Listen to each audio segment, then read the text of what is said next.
결승전, 가장 강력했던 타선이 완전히 멈췄습니다. 믿기 어려운 침묵, 그리고 반복된 삼진. 미국의 중심, 팀의 주장 저지조차 아무것도 해내지 못했습니다. 도대체 이 대회에서 무슨 일이 벌어진 걸까요? 안녕하세요. 개알프라임 스포츠에 오신 것을 환영합니다. 오늘 이야기를 시작하기 전에 이번 대회를 간단히 정리해 보겠습니다. 대회 전 가장 강력한 팀으로 평가받은 국가는 미국, 일본, 도미니카, 그리고 베네수엘라였습니다. 그 중에서도 베네수엘라는 이번 대회에서 가장 강렬한 감정을 보여준 팀이었습니다. 우승 직후 선수들이 국가를 따라 부르며 눈물을 쏟아내던 장면은 단순한 우승의 기쁨이 아니라 고통받는 자국 국민들에게 바치는 헌사처럼 느껴졌습니다. 다른 팀들도 물론 우승에 대한 열망이 컸습니다. 하지만 베네수엘라는 그 열망이 한 단계 더 컸습니다. 그리고 무엇보다 경기력이 압도적이었습니다. 타선은 초반 평가보다 훨씬 더 강한 모습을 보였고, 특히 일본전에서는 2대0으로 앞서다가 2대5로 역전당한 경기를 다시 뒤집어버리는 엄청난 집중력을 보여줬습니다. 이 한 경기만 봐도 팀의 응집력이 얼마나 강한지 확실히 드러났습니다. 또한 불펜 투수들의 컨디션과 운영 능력 역시 대회 최고 수준이었습니다. 반면 미국은 전혀 다른 모습이었습니다. 역대 최고의 전력이라는 평가가 무색할 정도로 결과뿐만 아니라 경기 내용 자체도 좋지 않았습니다. 감독 데로사는 현장 경험 없이 감독이 된 인물입니다. 이탈리아전을 앞두고 자만한 발언을 하며 논란을 일으켰습니다. 그리고 결승전에서는 이해하기 어려운 선택을 합니다. 좌완 투수를 상대한다는 이유로 타격감이 가장 좋았던 핸더슨과 피키에를 제외하고 좌우 매치업에 집착한 라인업을 구성했습니다. 정규 시즌이라면 이런 운영이 맞을 수 있습니다. 하지만 단기전에서는 가장 컨디션이 좋은 선수를 기용하는 것이 더 중요합니다. 이 판단은 결과적으로 큰 문제로 이어졌습니다. 메이저리그에서는 동점 상황에서 9회 초에 들어가면 대부분 마무리 투수가 등장합니다. 홈팀에게 세이브 기회가 없어지기 때문에 남아있는 투수 중 가장 강한 투수를 먼저 투입합니다. 하지만 데로사의 선택은 달랐습니다. 결승전을 앞두고 메이슨 밀러를 사용할 수 있다고 했지만 실제 경기에서는 위틀락을 먼저 투입했고 결국 결승점을 허용하게 됩니다. 경기 후 그는 이 결정에 대해 샌디에이고 구단과의 약속 때문에 밀러를 늦게 썼다고 설명했습니다. 하지만 결승전 2대2 상황에서 밀러를 투입했다면 구단이 반발했을 것이라고 보기는 어렵습니다. 이 부분은 납득하기 어려운 변명이었습니다. 반대로 베네수엘라의 오마르 로페스 감독은 결승전을 앞두고 세 구단에 직접 전화를 걸어 선수 기용을 설득했다고 합니다. 이것이 바로 감독이 해야 할 역할입니다. 또한 데로사는 이탈리아전 패배 이후 원래는 스킨스를 이탈리아전에 투입하려 했지만 스쿠볼의 일정에 맞추다 보니 계획이 꼬였다고 말했습니다. 하지만 이 발언은 결과적으로 스쿠볼에게 책임을 떠넘기는 듯한 인상을 남겼습니다. 미국은 8강, 준결승, 결승전까지 투수 운용 계획을 세워두었지만 스쿠볼이 영국전에 등판해야 한다고 하면서 일정이 꼬이게 됩니다. 물론 일정이 틀어진 것은 사실입니다. 하지만 이미 여론의 비판을 받고 있던 선수를 향해 책임을 전가하는 듯한 발언은 팀 분위기를 더욱 악화시켰습니다. 이 모든 문제들은 결국 하나의 결과로 이어집니다. 팀 내부의 균열, 그리고 집중력 붕괴입니다. 결국 미국 대표팀은 경기 외적인 문제까지 함께 끌어안은 채 대회를 이어갔습니다. 스쿠볼은 이번 대회를 올스타전처럼 생각했다는 발언으로 팀 분위기에 영향을 주었습니다. 이 발언은 선수단 내부의 긴장감을 떨어뜨렸고 전체적인 집중력에도 영향을 미쳤습니다. 또한 포수 랄리는 지난 시즌 1200이닝을 소화하면서도 단 한 번도 패스트볼을 허용하지 않았던 선수였지만 이번 대회에서는 결정적인 순간에 패스트볼을 허용하는 실수를 범합니다. 여기에 더해 팀 동료인 아로사레나와 네일러의 악수 요청을 이틀 연속 거부하는 장면까지 나오면서 경기장 밖에서도 논란이 끊이지 않았습니다. 이처럼 미국은 경기력뿐만 아니라 팀워크에서도 문제를 드러냈습니다. 하지만 무엇보다 결정적인 문제는 바로 타선의 침묵이었습니다. 이 대회에서 미국은 일정상 상당히 유리한 위치에 있었습니다. 그럼에도 불구하고 캐나다, 도미니카, 베네수엘라와의 토너먼트 3경기에서 팀 타율은 1할 8푼에 그쳤습니다. 이 수치는 강팀이라고 보기 어려운 수준입니다. 그리고 그 중심에는 팀의 주장 저지가 있었습니다. 저지는 브라질전과 멕시코전에서 홈런을 기록하며 좋은 출발을 보였습니다.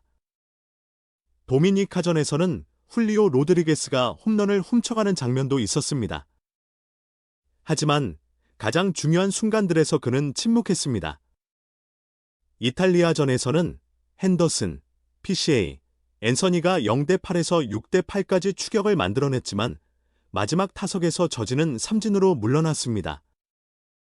그리고 결정적인 결승전. 그는 삼진, 땅볼, 삼진으로 완전히 무너졌습니다. 이 경기 내용은 단순한 부진 이상의 심리적 충격을 남겼습니다. 저지는 이번 대회가 월드 시리즈보다 더 큰 무대라고 직접 말한 바 있습니다. 그렇기 때문에 이번 결과는 더 큰 의미를 가집니다. 2024년 월드 시리즈 5차전에서의 실수처럼 팀의 패배에 직접적인 영향을 준 경기였습니다. 그렇다면 왜 이런 일이 벌어진 걸까요? 저지, 그리고 트라웃, 하퍼. 이 세 선수는 동시대 최고의 타자로 불립니다. 트라웃은 1991년생, 하퍼와 저지는 1992년생입니다. 이들은 모두 명예의 전당 입성이 유력한 선수들입니다. 하지만 공통점이 하나 있습니다. 아직 단 한 번도 우승을 경험하지 못했다는 점입니다. 트라웃은 22살에 단 3경기만 포스트 시즌을 경험했습니다. 그리고 2023년 대회에서는 오타니 슈에에게 마지막 삼진을 당하며 하락세의 시작을 보였습니다. 하퍼는 워싱턴을 떠나자마자 팀이 우승을 차지하는 상황을 겪었고 이후 포스트 시즌에서는 좋은 활약을 펼쳤지만 결국 우승에는 번번이 실패했습니다. 반면 저지의 경우는 조금 다릅니다. 지난 시즌 좋은 성적을 냈지만 우승이 없는 것에는 본인의 책임도 적지 않습니다. 그 이유를 조금 더 구체적으로 살펴보겠습니다. 정규 시즌과 포스트 시즌 성적을 비교하면 차이는 더욱 뚜렷하게 드러납니다. 하퍼의 경우 정규 시즌 OPS는 0.905, 포스트 시즌 OPS는 0.986으로 오히려 더 뛰어난 성적을 기록하고 있습니다. 오타니 슈에이는 정규 시즌 0.957, 포스트 시즌 0.940으로 큰 차이가 없는 안정적인 모습을 보입니다. 하지만 저지는 다릅니다. 정규 시즌 OPS는 1.028이라는 압도적인 수치를 기록했지만 포스트 시즌에서는 0.820 수준으로 떨어지며 무려 0.2 이상의 격차가 발생합니다. 이 수치는 결코 무시할 수 없는 차이입니다. 물론 현대 야구에서 OPS 0.8은 나쁜 성적은 아닙니다. 하지만 저지는 4년 평균 더블러시 플러스가 200을 넘는 선수입니다. 이는 역사상 최고의 우타자 중 한 명이라는 평가를 받는 수준입니다. 그렇기 때문에 이 정도의 하락은 더욱 크게 느껴질 수밖에 없습니다. 여기서 우리는 한 가지 중요한 질문에 도달합니다. 과연 클러치 능력이라는 것은 실제로 존재하는 걸까요? 이 질문은 오랫동안 야구계에서 논쟁이 되어온 주제입니다. 그리고 이 논쟁의 중심에는 빌 제임스라는 인물이 있습니다. 세이버매트릭스의 창시자이자 현대 야구 분석의 기초를 만든 인물입니다. 제임스는 오랫동안 클러치 히터는 존재하지 않는다고 주장했습니다. 그의 이론에 따르면 중요한 순간에 유독 잘 치는 능력은 따로 존재하지 않으며 선수 간 차이는 단순한 통계적 변동성에 불과하다는 것입니다. 시즌 기록은 표본이 충분하지 않기 때문에 매년 변동이 있을 수 있고 시간이 지날수록 결국 전체 성적으로 수렴한다는 주장입니다. 즉, 클러치 상황에서 잘 치는 선수는 그저 원래부터 잘 치는 타자일 뿐이라는 것입니다. 하지만 이 강력한 이론에도 예외가 있었습니다. 바로 데이비드 오티스입니다. 보스턴 레드삭스의 전설적인 타자, 그리고 역사상 최고의 클러치 히터로 불리는 인물입니다. 2002년 존 헨리가 보스턴 구단을 인수하면서 빌 제임스를 구단 고문으로 영입합니다. 이후 젊은 단장 테오 앱스타인을 중심으로 구단은 혁신적인 변화를 시작합니다. 그리고 그 과정에서 제임스는 한 선수를 직접 목격하게 됩니다. 바로 오티스였습니다. 2004년 포스트 시즌, 오티스는 믿기 어려운 활약을 펼칩니다. 단일 포스트 시즌 최초로 끝내기 홈런 2개, 그리고 끝내기 안타 3개를 기록합니다. 특히 아메리칸 리그 챔피언십 시리즈에서 4차전 12회 말 끝내기 홈런, 5차전 14회 말 끝내기 안타는 야구 역사에 남을 장면이었습니다. 보스턴은 결국 밤비노의 저주를 깨고 월드 시리즈 우승을 차지합니다. 이후 구단은 오티스를 위해 역대 최고의 클러치 히터라는 상패를 제작해 수여합니다. 이 장면을 지켜본 제임스는 자신의 신념을 다시 고민하게 됩니다. 이후 빌 제임스는 자신의 생각을 일부 수정하게 됩니다. 2008년 하드볼 타임스 기고에서 그는 이렇게 말합니다. 클러치 히팅이라는 능력이 과연 존재할까? 이제 나는 그럴지도 모른다고 생각한다. 오티스를 보고 있으면 클러치 능력이 존재하지 않는다고 단정하기 어렵다. 이 발언은 그동안의 확신에 균열이 생겼다는 의미였습니다. 하지만 동시에 완전히 입장을 바꾼 것은 아니었습니다. 제임스는 여전히 기본적인 이론을 유지했습니다. 클러치 능력은 존재할 수도 있지만 통계적 무작위성 때문에 명확하게 드러나지 않을 수 있다는 조심스러운 입장이었습니다. 즉, 장기적으로 보면 결국 선수의 성적은 전체 평균으로 수렴한다는 기본 틀은 유지된 것입니다. 이제 다시 오티스의 실제 기록을 살펴보겠습니다. 가장 먼저 등장한 클러치 지표인 레이트 앤 클로즈는 표본이 너무 적기 때문에 신뢰도가 낮습니다.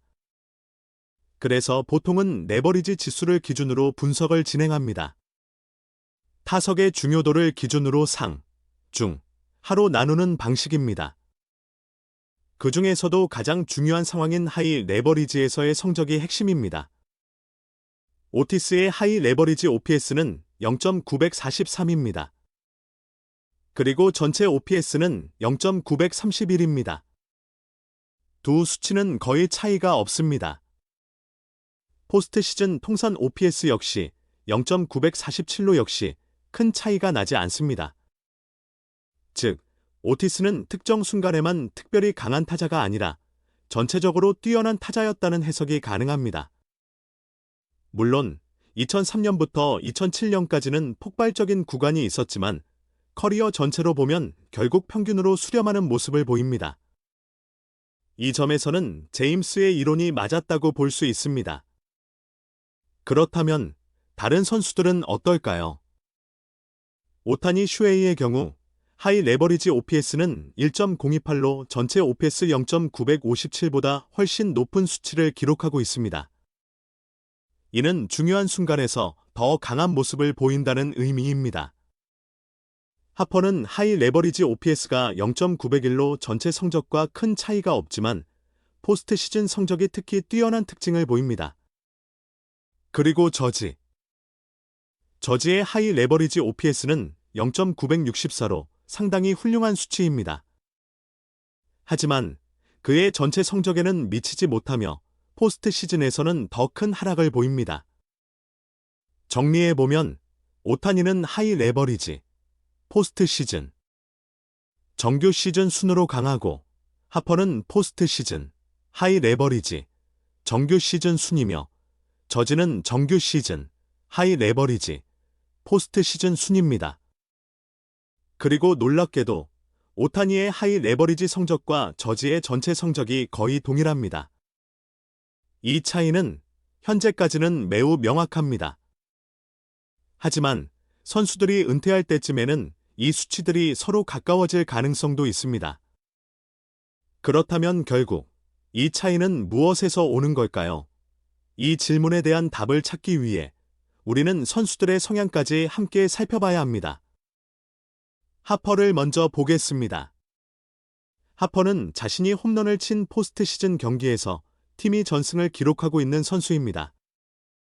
이번 대회에서도 초반에는 부진했지만 결승전에서 결정적인 동점 타격을 만들어냈습니다. 이 장면은 그가 중요한 순간에 얼마나 강한 선수인지 다시 한번 보여주는 장면이었습니다. 하퍼의 성격은 평소에도 상당히 직설적입니다. 때로는 과하다 싶을 정도로 거침없이 자신의 생각을 표현합니다. 이러한 성향은 중요한 순간에도 주저하지 않는 플레이로 이어집니다. 반면 오타니 슈에이는 조금 다릅니다. 평소에는 친절하고 부드러운 이미지지만 승리와 우승이라는 목표 앞에서는 절대 물러서지 않는 성향을 가지고 있습니다. 필요한 순간에는 자신감 있는 플레이로 경기를 지배합니다. 그리고 이제 저지를 보겠습니다. 저지는 이번 대회를 앞두고 클럽하우스에서 연설을 진행했습니다. 하지만 그 내용은 다소 평범하고 무난한 수준에 그쳤습니다. 트라우스과 마찬가지로 논란이 될 만한 발언을 최대한 피하는 스타일입니다. 즉, 팀을 강하게 끌고 가기보다는 안정적인 분위기를 유지하려는 성향입니다. 그렇다면 이 차이가 단기전 성적에 영향을 주는 걸까요? 저지가 단기전에 약한 이유가 타고난 성격 때문일까요? 아니면 빌 제임스의 주장처럼 결국 시간이 지나면 평균으로 수렴하는 과정일 뿐일까요? 이 질문에는 정확한 정답이 존재하지 않습니다. 하지만 한 가지는 분명합니다. 스포츠는 인간이 하는 것이기 때문에 단순한 통계만으로는 설명할 수 없는 영역이 분명히 존재합니다. 어떤 선수는 중요한 순간에 더 강해지고 어떤 선수는 그 압박 속에서 평소의 모습을 잃기도 합니다. 이 차이는 결국 기록 이상의 무언가에서 나오는 것일지도 모릅니다. 그리고 이번 대회는 그 차이를 가장 극명하게 보여준 무대였습니다. 이제 우리는 다시 처음의 장면으로 돌아가 봅니다. 결승전, 모든 시선이 집중된 그 순간. 미국의 중심 타자, 그리고 팀의 주장. 저지는 타석에 들어섭니다. 하지만 결과는 다시 삼진. 그리고 또 삼진. 마지막까지 그의 방망이는 침묵했습니다. 이 장면은 단순한 부진이 아니라 하나의 상징처럼 남았습니다. 가장 강력한 타자도 가장 큰 무대에서는 무너질 수 있다는 사실. 그리고 반대로 평소보다 더 강해지는 선수도 분명히 존재한다는 사실. 이번 대회에서 그 차이는 너무나도 명확했습니다. 베네수엘라는 팀 전체가 하나로 뭉쳐 끝까지 집중력을 유지했습니다. 반면 미국은 개개인의 능력은 뛰어났지만 결정적인 순간마다 흐름을 잡지 못했습니다. 그 중심에는 결국 저지가 있었습니다. 하지만 이 이야기를 단순히 저지의 실패로만 끝낼 수는 없습니다.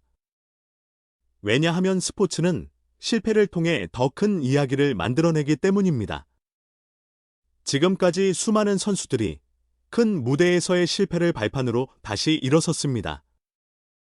그리고 그 과정에서 진정한 스타로 성장했습니다. 저지 역시 이번 경험을 통해 더 강해질 가능성이 있습니다.